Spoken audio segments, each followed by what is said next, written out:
Hello students, welcome to जीवन classes. Polytechnic diploma first year के second semester में एक सब्जेक्ट होता है एनालॉग इलेक्ट्रॉनिक्स, जो इलेक्ट्रिकल ब्रांच का है। और इस इलेक्ट्रिकल ब्रांच में ये सब्जेक्ट है एनालॉग इलेक्ट्रॉनिक्स। आज हम इस सब्जेक्ट के सभी इम्पोर्टेंट क्वेश्चन के बारे में आपसे बात करने वाले हैं इस वीडियो के अंदर। इस वीडियो के अंदर सभी इंपॉर्टेंट क्वेश्चन होंगे जो आपके आने वाली परीक्षा में मिलेंगे और आप जो है उन क्वेश्चन को करके आप सभी अच्छे मार्क्स ला सकते हैं। तो स्टूडेंट्स, इस वीडियो को एंड तक देखिएगा और उन सभी क्वेश्चंस को तैयार करके जाइएगा जो इस वीडियो में दिए गए हैं। आप सभी स्टूडेंट्स एक अच्छा मार्क्स इस पेपर में ला पाएंगे। तो चलिए स्टार्ट करते हैं और देखते हैं वे सभी क्वेश्चंस एक नज़र से। जो भी क्वेश्चंस दिए गए हैं उन सभी को आप क्वेश्चन को अच्छे तरीके से तैयार कर लीजिएगा दोस्तों। तो देखिएगा, यहाँ पर क्वेश्चन दिया गया है, पीएन संधि डायोड से आप क्या समझते हैं। पीएन संधि डायोड से आप क्या समझते हैं। यहाँ पर हिंदी और इंग्लिश दोनों में क्वेश्चन दिए गए हैं। तो इंग्लिश मीडियम वाले और हिंदी मीडियम वाले दोनों ही इस वीडियो को वॉच कर सकते हैं। देखिए, पीएन संधि डायोड से आप क्या समझते हैं। What do you understand bye PN junction diode. तो पहला क्वेश्चन आपका ये हो जाता है। नेक्स्ट क्वेश्चन आपके सामने है, अधिकतम फॉरवर्ड धारा से आप क्या समझते हैं। अधिकतम फॉरवर्ड धारा से आप क्या समझते हैं। दो नंबर में क्वेश्चन मिल सकते हैं, 5 नंबर में क्वेश्चन मिल सकते हैं। 2 नंबर को यानी कि 2 क्वेश्चन को एक ही क्वेश्चन में डाल करके आपको देगा तो 5 नंबर में आपको क्वेश्चन मिल जाएगा। अधिकतम फॉरवर्ड डायोड से आप क्या समझते हैं, इसमें है what do you understand by maximum forward current. Next question आपको देखने को मिलेगा कि उर्मिका किसे कहते हैं। उर्मिका किसे कहते हैं, व्हाट इज उर्मिका। उर्मिका क्या है ये आपको बताना होगा। तो ये अगर तीनों क्वेश्चन आपको जो है परिभाषित करने के लिए एक ही क्वेश्चन में डाल दे तो आपके 5 से 7 नंबर का ये क्वेश्चन बन जाता है। नेक्स्ट आपके सामने है जो आपका 10 नंबर या 5 नंबर में क्वेश्चन मिलेगा, यह है पीएन संधि डायोड में डिफ्यूजन जो होता है एवं ड्रिफ्ट धाराएं क्या होती हैं और स्पष्ट करना है। यानी कि पीएन संधि डायोड में डिफ्यूजन और ड्रिफ्ट धाराएं क्या होती हैं, इनको आपको बताना है, समझाना है। यह इसी के साथ एक क्वेश्चन और दे देगा, या तो आपको ये करना होगा, या ये दूसरा दिया हुआ है, पीएन संधि में धारा प्रवाह का तंत्र होता है, प्रसार धारा से क्या समझते हैं। मतलब ये दोनों क्वेश्चन का जो आंसर है वो एक ही होगा और इन दोनों क्वेश्चन को अलग अलग लैंग्वेज में दिया गया है, लेकिन बात वो एक ही पूछ रहा है। ठीक है, तो कहेगा what are the diffusion and drift current in a PN junction diode, या फिर कहेगा कि explain is there a system of flow of current in PN junction, what do you understand by diffusion current. इस तरीके से आपको जो है ये क्वेश्चन देगा और आपका 5 से 7 नंबर यहाँ से बन सकता है। नेक्स्ट आपके सामने क्वेश्चन होगा कि डिप्लेशन क्षेत्र पर टिप्पणी लिखिए, या तो आपको डिप्लेशन क्षेत्र पर टिप्पणी लिखिए इस तरीके से क्वेश्चन देगा, या आपको दे देगा पीएन जंक्शन डिप्लेशन लेयर क्या होती है और यह कैसे बनती है, इसकी व्याख्या करनी है। तो देखिए, डिप्लेशन क्षेत्र यानी डिप्लेशन लेयर जो बनती है उसी को हम जो है यहाँ पर एक्सप्लेन करेंगे इस क्वेश्चन में। और नीचे जो आपको दिया गया है कि डिप्लेशन लेयर क्या होती है और कैसे बनती है, इसकी व्याख्या कीजिए, तो ये भी आपका सेम वही क्वेश्चन होगा। तो यहाँ पर भी इसने यही क्वेश्चन को मालूम किया है, तो आप ये देख सकते हैं, write it note on depletion region, और what is PN junction depletion layer, और यहाँ पर हाउ इज इट मेड, ये कैसे बनती है और इसको एक्सप्लेन करना है। ठीक है, नेक्स्ट आपके सामने क्वेश्चन हो जाएगा कि कुछ टॉपिक आपको देगा और उन पर आपको टिप्पणी लिखने को कहेगा। जैसे यहाँ पर दिया गया है कि रिवर्स ब्रेकडाउन कहेगा, या इसकी जगह पर आपको फॉरवर्ड ब्रेकडाउन भी लिख सकता है। तो रिवर्स ब्रेकडाउन और फॉरवर्ड ब्रेकडाउन दोनों को याद कर लीजिएगा, और जीनर ब्रेकडाउन और एक होता है एवलांच ब्रेकडाउन। ठीक है, ये तीनों जो है आप याद कर लीजिएगा, और या इनकी जगह पर वो देगा कि जीनर ब्रेकडाउन एवं एवलांच ब्रेकडाउन में विभेद कीजिए, इनमें अंतर बताइएगा। तो इस तरीके से आपको क्वेश्चन दे सकता है।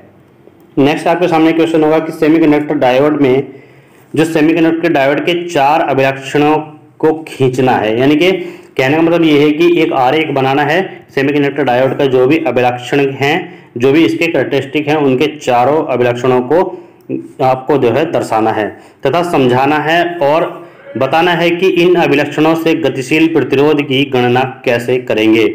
कहा गया है कि draw the 4th characteristics of a semiconductor diode and explain how to calculate the dynamic resistance from these characteristics। ठीक है, तो इस तरीके से ये क्वेश्चन आपके सामने आएगा और 5 नंबर में आपको ये मिल जाएगा। नेक्स्ट है आपके सामने एक पूर्ण तरंग ब्रिज दृष्टकारी का सर्किट डायग्राम खींचिए और इसके गुण और दोष भी लिखिए। ठीक है, ये क्वेश्चन आपको 5 नंबर में मिल सकता है। अगर आपको डायग्राम दिया हुआ है तो आपका 7 नंबर का बन जाता है। तो देखिए, एक पूर्ण तरंग ब्रिज दृष्टिकारी का सर्किट डायग्राम खींचे और इसके गुण एवं दोष भी लिखिए। तो draw the circuit diagram of a full wave bridge rectifier and give its merits and demerits also. यानी कि मेरिट्स एंड डिमेरिट्स भी देने हैं जो इसके दिए गए हैं गुण और दोष, और हमको बताना है कि पूर्ण तरंग ब्रिज जिसको बोलते हैं फुल वेव ब्रिज रेक्टिफायर, ये आपको बताना है। नेक्स्ट आपके सामने क्वेश्चन होगा कि अर्धचालक डायोड एक दृष्टिकारी के रूप में प्रयुक्त किया जा सकता है, इसको आपको समझाना है। और अर्धतरंग दृष्टिकारी का सर्किट डायग्राम भी बनाना है और इसको बताना है कि यह कार्यविधि इसकी क्या होती है, कैसे यह काम करता है। Explain whether of semiconductor diode can be use as a rectifier, draw the circuit diagram of a half wave rectifier and explain its working. Clear. Next है क्वेश्चन आपके सामने आएगा कि एक अर्ध तरंग दृष्टिकारी की क्षमता एवं उर्मिका घटक के लिए एक व्यंजक प्राप्त कीजिए। ये आपका डेरिवेशन आता है, डेरिवेशन हमेशा आपका 5 नंबर में मिलेगा। यदि एक डेरिवेशन है और उसके साथ साथ एक छोटा सा आपके सामने न्यूमेरिकल रख दिया तो आपका ये क्वेश्चन 10 से 7 नंबर में मिल जाता है। 7-10 नंबर में आपसे ये पूछा जाएगा। तो एक अर्ध तरंग दृष्टिकारी की क्षमता एवं उर्मिका घटक के लिए एक व्यंजक प्राप्त करना है, एक डेरिवेशन करना है। कहा गया है कि drive and expression for the efficiency and pressure component of a half wave rectifier. Half wave rectifier के बारे में बात कर रहे हैं।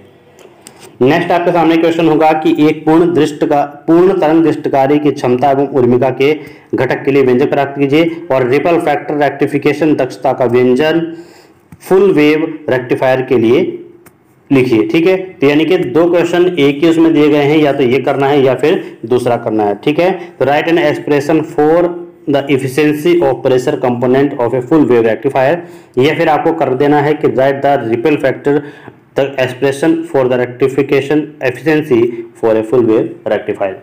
तो ये क्वेश्चन जो है अथवा में आता है, या तो आप पहला कर दीजिए या फिर दूसरा जो दिया गया है दूसरा कर दीजिए। कोई भी एक करना होता है, आपको जो आता हो जो याद हो आप उसको कीजिएगा।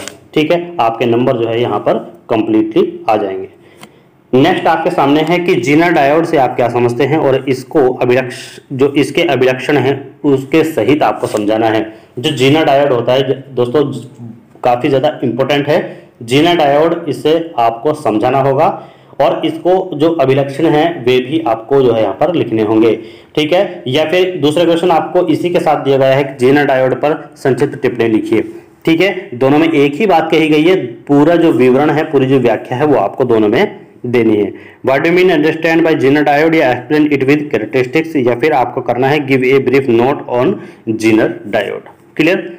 चलिए अगला क्वेश्चन होगा आपके पास, पीएनपी ट्रांजिस्टर की कार्य प्रणाली को सचित्र वर्णन कीजिए। यानी कि इसका चित्र भी बनाना है और आपको जो है पीएनपी ट्रांजिस्टर जो है उसकी कार्यविधि को पूर्ण रूप से समझाना होगा, बताना होगा। ठीक है, आपको दिया गया है कि illustrate the working of PNP transistor, यानी कि पीएनपी ट्रांजिस्टर को जो है उसको चित्र बना करके उसका वर्णन करना है, उसको साफ साफ उसकी व्याख्या कर देनी है। आपको जो है यहाँ पर 5 से 7 नंबर आपके मिल सकते हैं। नेक्स्ट आपके सामने क्वेश्चन है, अल्फा बीटा तथा गामा में संबंध स्थापित कीजिए तथा परिभाषित कीजिए। या इसी में एक क्वेश्चन आपको मिलेगा इसके बदले करने के लिए कि ट्रांजिस्टर के अल्फा व बीटा में व्यंजक निर्मित कीजिए। और इसी के साथ यदि आपको ये दोनों भी नहीं समझ में आ रहे हैं तो एक क्वेश्चन और लिखा गया है कि अल्फा तथा बीटा में संबंध स्थापित कीजिए। ठीक है, तो आपको जो है ये वाला याद कर लेना है, ये दोनों क्वेश्चन आपके उसी में याद हो जाएंगे, क्योंकि जब तीनों में संबंध हम निकालेंगे तो दोनों में संबंध हमको मिल ही जाएगा। ठीक है, चलिए नेक्स्ट क्वेश्चन आपके सामने है कि ट्रांजिस्टर को प्रवर्धक यानी कि जिसको बोलते हैं एम्पलीफायर इसके रूप में कैसे प्रयुक्त करोगे, यानी कि कैसे प्रयोग करोगे। ठीक है, इसको आपको समझाना होगा।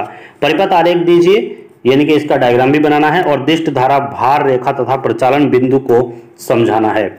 या फिर इसकी जगह पर आपको एक क्वेश्चन और दिया गया है कि बीजेटी सिग्नल को एम्पलीफाई कैसे करता है, यानी कि बीजेटी जो है वो सिग्नल को एम्पलीफाई करता है, तो वो कैसे करता है उसकी कार्यविधि को समझाना है और उसकी व्याख्या भी करनी है। सीई विन्यास में डीसी लोड लाइन की समीकरण भी लिखिए, ये भी आपको बताना होगा। इसका इंग्लिश वर्जन आएगा।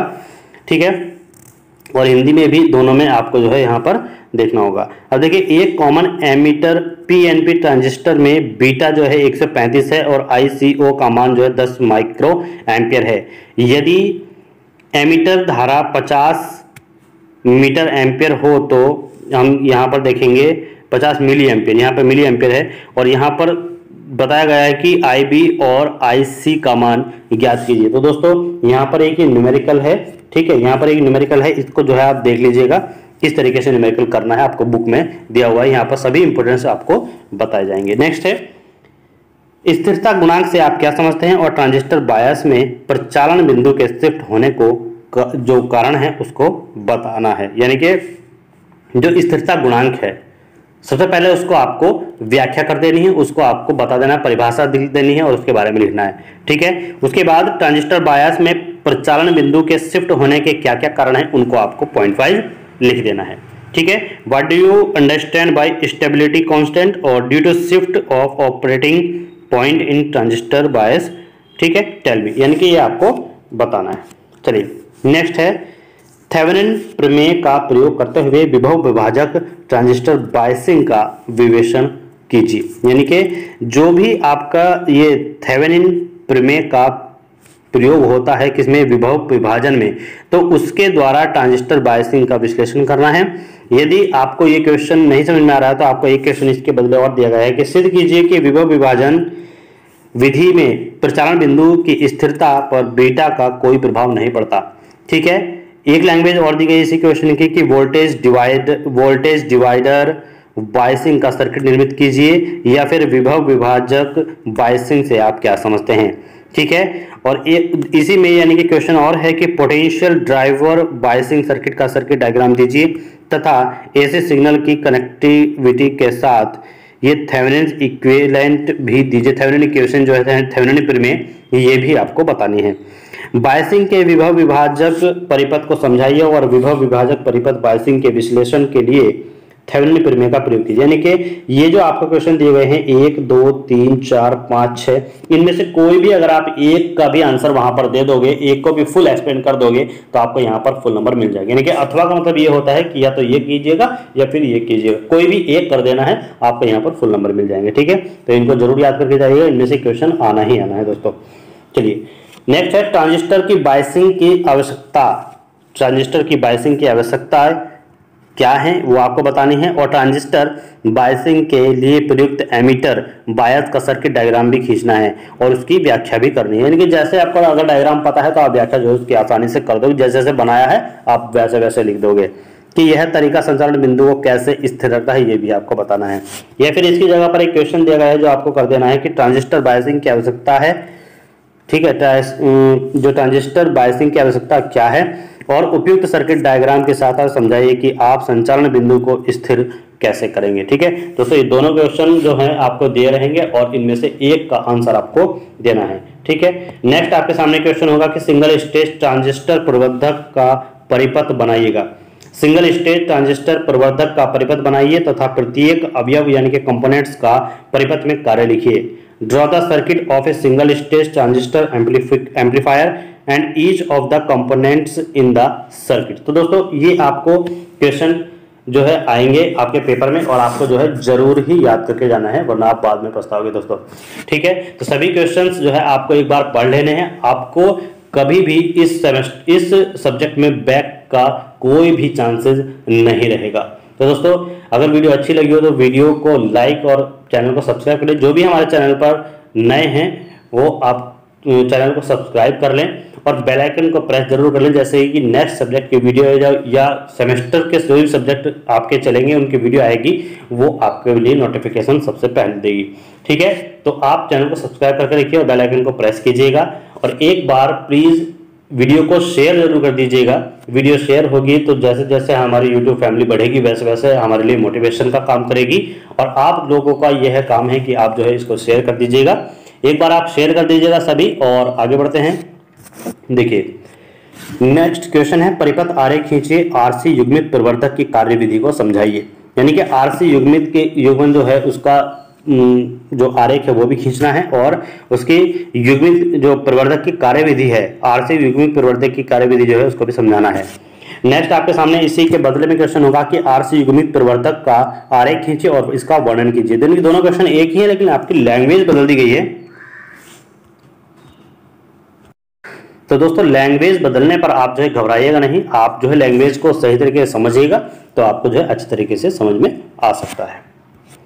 इसी का इंग्लिश वर्जन होगा explain the working of RC couple amplifier by drawing a circuit diagram, या फिर इसी के बदले जो दूसरा क्वेश्चन था वो है draw the describe the diagram of RC coupled amplifier. Next आपके सामने क्वेश्चन होगा कि ट्रांजिस्टर बायसिंग से आप क्या समझते हैं और ट्रांजिस्टर बायसिंग की क्या आवश्यकता है, और ये बताना है कि ट्रांजिस्टर बायसिंग होता क्या है। ठीक है, या फिर इसकी जगह पर क्वेश्चन आपको मिलेगा कि ट्रांजिस्टर सर्किट में बायस स्थिति की आवश्यकता को बताइए और बायसिंग क्या है, बायसिंग की क्या आवश्यकता होती है। ये दोनों क्वेश्चन आपको दिए होंगे और एक क्वेश्चन इनमें से आपको करना होगा, आप नंबर पा लेंगे। ठीक है, नेक्स्ट आपके सामने क्वेश्चन होगा कि आरसी युग्मित प्रवर्धक का परिपथ बनाकर कार्यविधि समझाइए तथा इसके आवृत्ति अनुक्रिया वक्र को समझाना है। ठीक है, explain the working of RC couple amplifier और बाय मेकिंग इस circuit and also explain it's frequency response curve, यानी कि फ्रीक्वेंसी रेस्पॉन्स कर्व को भी आपको यहाँ पर बताना होगा। नेक्स्ट बात करते हैं कि परिणामित्र यानी जिसको ट्रांसफार्मर बोलते हैं, परिणामित्र इसको हिंदी में कहते हैं। ठीक है, यानी कि ट्रांसफार्मर युग्मित बहुस्तरीय प्रवर्धक का परिपथ खींचकर इसकी कार्यप्रणाली को समझाना, यानी कि इसकी कार्यविधि को एक एक पॉइंट करके समझा देना है।